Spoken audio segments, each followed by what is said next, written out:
I'm for the New Jersey Campaign for Alternatives to Isolated Confinement.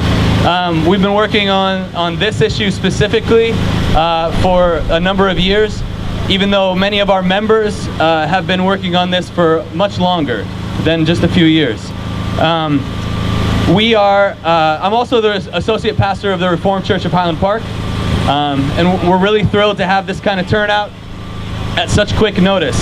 We're going to hear a whole lot today. We have several speakers who want to continue, who want to talk about the continuation of a devastating practice that we already know is absolutely harmful. We know all kinds of things about solitary confinement, and yet it continues in our jails, prisons, and detention centers here in New Jersey under a wide variety of names. And contrary to what the Commissioner on Corrections and the Governor of our state says about solitary confinement, it does in fact exist here. And we're gonna hear from a whole lot of people who can testify, many of them who can testify personally to this devastating practice. So stick around. I don't see any danger of that not happening. So stick around, and you'll hear all what it's like in these cells. I'll be moving directly into the next speaker, but I will say this: on 7 Wing in this prison, in the ADSEG units in 7 Wing, the size of the cells are 7 by 5. 7 by 5. That's 35 square feet. But that includes the bed and the toilet and the sink. So if you subtract the square footage of those amenities, if you could call them amenities, you have 13 square feet of unencumbered space in a cell, and people are spending years locked up 23 hours a day in these cells. Our state does not permit that type of confinement for dogs in long-term kennels, and yet that is what we do here in this facility itself.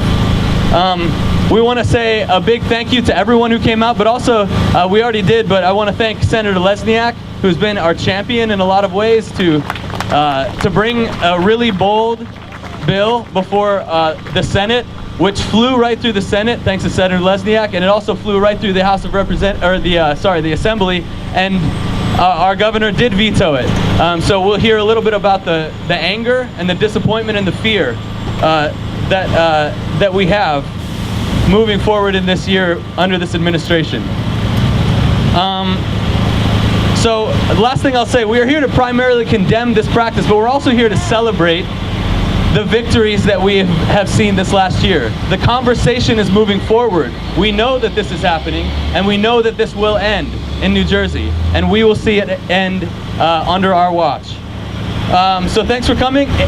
Very last thing, if you are not connected directly to this work and you want to be, there are 2 volunteers from SPEAR, the Students for Prison Education and Reform, that have sign-up sheets that have, you can put your name and your email address. You can be involved in any way that you want to be. We have monthly meetings, and we would love to include your voice in that.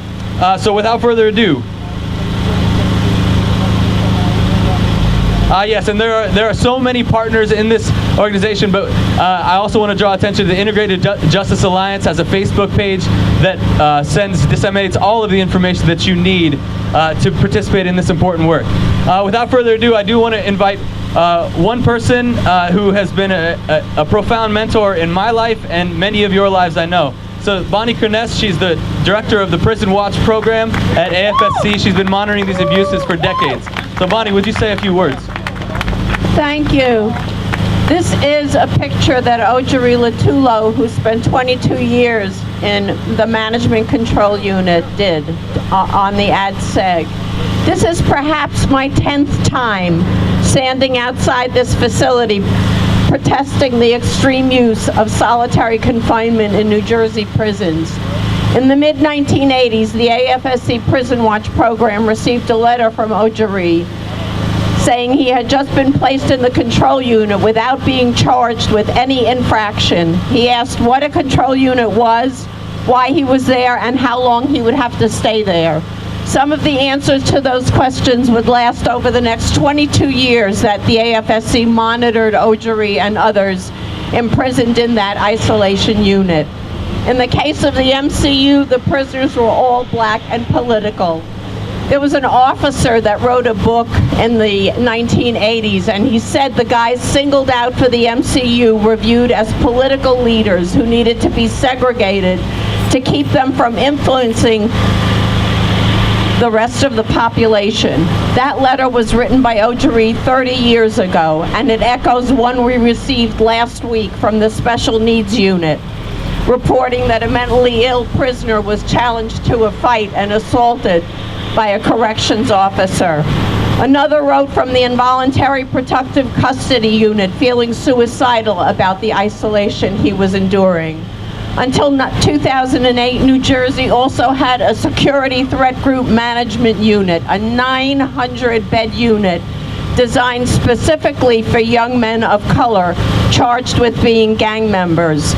The largest population in isolation are those found guilty of infractions, and they're placed in administrative segregation in those 5-by-7 cells.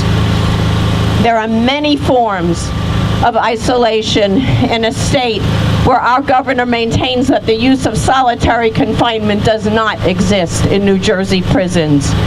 The conditions in these units, which include immigration detention facilities, differ widely from the total silence of the MCU to the chaotic and endless noise of the ADSEG units, both extremes deliberately destructive to mental and physical health. The complaints and reports from the isolation unit contain testimonies of the use of devices of torture being committed in spaces where there are no cameras and no oversight. The conditions and practices that the imprisoned behind these walls testify to are in violation of the UN International Covenant on Civil and Political Rights, the UN Convention Against Torture, and the UN Convention on the Elimination of All Forms of Racial Discrimination. These are all treaties that the U.S. has signed. The use of solitary confinement also fits the UN definition of genocide. The state of New Jersey, along with the rest of the United States, has turned torture into an instrument of domestic and foreign policy. The American Friends Service Committee is proud to bond with prisoners, ex-prisoners, their families, and faith-based and civil society organizations, and Senator Raymond Lesniak and all the state congressional people who voted for his bill when we say loudly and collectively, not in my name can this violence to the human spirit continue. Thank you. Thank you, Bonnie. Would you please also welcome next Alex Shalom, who's a senior policy attorney. That's probably the wrong title. At the ACLU, he's been on the forefront of all of the legislation that this coalition has been a part of. Thanks, Amos. Hi, again. So I'm so proud to be joined by various faith leaders here today who are going to tell us about the moral imperative to end solitary confinement. But that's not what I bring to the table. I'm here to talk about things that seem to be rejected in political discourse recently, which are science and facts. And those things still matter. They matter despite their rejection by many politicians. And so it was probably about 4 years ago that I sat with Senator Lesniak at a country club in Union County to talk about what we could do about solitary confinement. And we didn't have a bill then. And we then set forth to come up with a bill. And it was a bill that was driven by the moral imperative to end solitary confinement, but it was grounded in facts and in science. And the science that it relied on was the science that tells us without any doubt that solitary confinement is harmful to everyone's mental health. Any person subjected to long-term solitary confinement will suffer serious adverse mental health consequences. We knew that, so we designed a bill that kept people out of long-term solitary confinement. The science also told us that there were certain people who were particularly susceptible to the damage caused by solitary confinement. Pregnant women, mentally ill people, people with developmental disability. kids, the elderly, the disabled. And so knowing this science, we crafted a bill that categorically